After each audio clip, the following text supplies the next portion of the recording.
Today we explore concepts of perspective and color theory by drawing a planet that is actually a city. Have a good watch.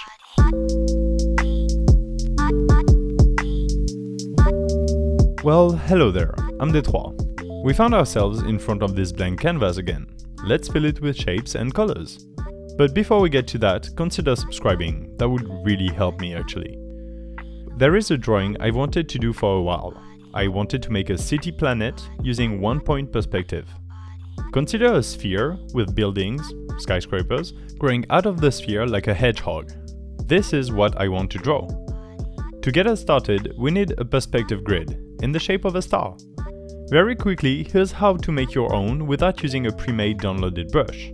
On your toolbar, locate the polygon tool or hit shortcut key U. Then go to the settings bar at the top and click the gear icon. Check the star box. Then on the box that says sides, choose how many branches. I put 100, which is the limit. And there you go. You now have your own perspective star tool. Since it's a polygon, you can even extend it as much as you want. I have brushes that allow me to draw a star, but they're limited by the maximum size of the brushes. I would say the only bad point with this polygon perspective star is the middle. If the middle of your star is something you want to use, then lower the number of sides until the middle doesn't look like a nondescript circle. In any case, this is how I made my perspective star at the center of my canvas.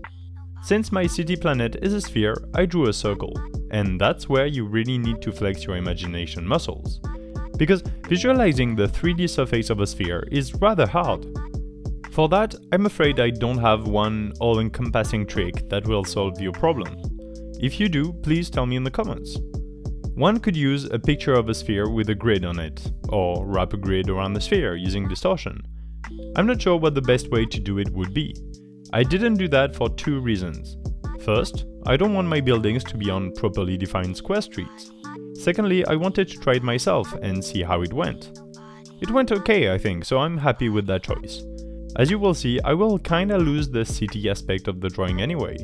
These will not read as buildings. You see, also all my buildings have different sizes, so I would need to duplicate the sphere grid for each building and make sure it's centered as I extend it to the length of the building. There is a trick I found that is much easier and that you can use as well to make sure the top of your building also flows well with the perspective. No matter the orientation of your building, at the top, the side corners will be approximately at the same distance from the center of your perspective star. If you were to draw a circle centered on your perspective point, the side corners will be on the same circle, and the back corner will be outside, while the front corner will be inside. This is hard to explain in simple terms. I guess I will have to make examples I can flash on screen. You're welcome. No matter what trick you use, you still have to use your imagination and common sense quite a lot. The hardest is when you feel something looks strange, but you don't really know why. Then you have to try and try again until you find what you should do. It's one of the best ways to learn because then you will have gained a valuable skill and you will never make the same mistake again. But then, depending on what you are drawing in the future, you can also choose to ignore it all, like I did. I mean, I showed you a few ways to make it work properly, but I still chose to do it all by hand using only one perspective point. Is it because I'm lazy? Maybe. In any case, I ended up with a bunch of buildings starting from a center point. Oh yeah, another last trick for you. For the buildings that are behind the sphere, these are going slightly towards the back. To imply that very simply, just don't draw the top. All the buildings coming towards us, it's like looking at them from above. You will see the roof. The buildings going away from us, it's like looking at them from below. You can't see the roof. Pretty simple when you think about it, right? Okay, enough talk about perspective. Now we can talk about colors. There are a lot of things to say about colors. Not just for this drawing, but in general. Color theory is hard. What more can you say about it? I'll tell you what. I wanted a warm palette, something about purples and oranges. But just knowing what warmth you want isn't enough usually. And that's where referencing comes from. I can pick my own color palette. I've done it 1,000 times. But for this one, I was thinking about it and just watching a Kurzgesagt video. Kurzgesagt have incredible animations and style overall, and the color choices are always really good. So I paused the video, took a screen capture, and then color picked what they did with it. It's easy to do, but it's even more important to really understand why it works. The idea of why that color palette works is really simple. You have one main color tone, purple, a second tone, orange, and then a highlight tone, which is blue. The bulk of the picture is in purple, then you have oranges to vary it a bit, and finally the blue will be what pops. I started with the background. It's always a good way to start because it's much easier to coordinate your subject with the background than the other way around. I turned the background fully purple, then added random circles that I blurred using a Gaussian blur. This way the edges are soft and not sharp, which will contrast with the main shape of the buildings. Then I blocked out the shape of the planet and its buildings and used clipping masks to fill all the faces with each of the colors of my palette. Note that although purple is my main tone, and I have more declinations of purple than all the rest combined, I didn't fill too many buildings with it. With the background in purple too, I didn't need to. Then I moved on to the oranges and finally the blues.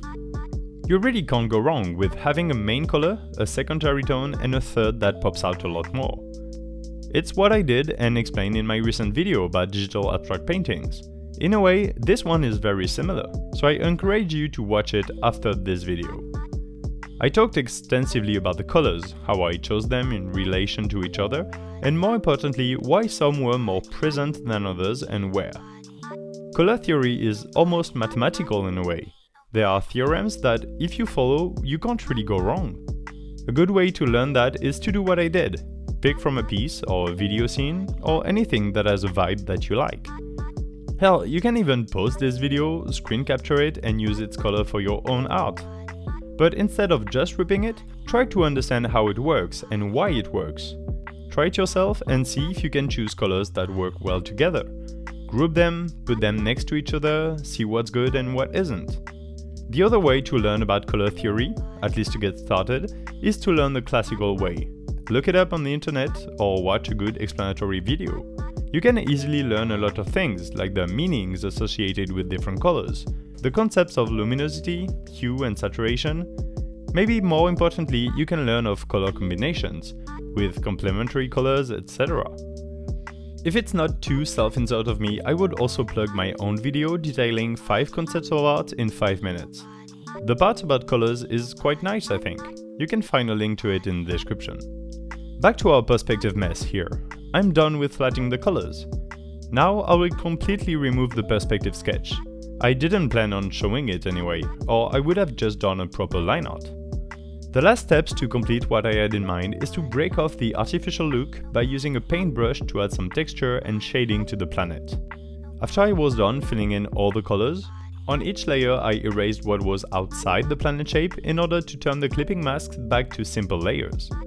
Then I added new masks to all these layers to paint them one by one with a low opacity texture brush. To round the oranges and purple together, I mostly used shades of dark red that were in between the two. For the blues, I used a shade of dark blue bordering on purple, or indigo at least. Something else I did as a spur of the moment thing is add white lines here and there. This doesn't serve any purpose really, but I kinda liked it. White goes with everything and it makes it pop a little bit more. Finally, I duplicated the entire planet layers a bunch of times, rotated them randomly and filled the entire square canvas with them. And now we have a whole 3-dimensional array of city planets, and a colorful one at that. I hope you learned something from today's video. First about perspective, then about colors. Like the video if you did, and don't hesitate to ask me in the comments if something wasn't clear to you. Subscribe to this wonderful channel, be a part of this community, and share it with a friend. Why not? I'm Détroit. I'll see you next week. Bye!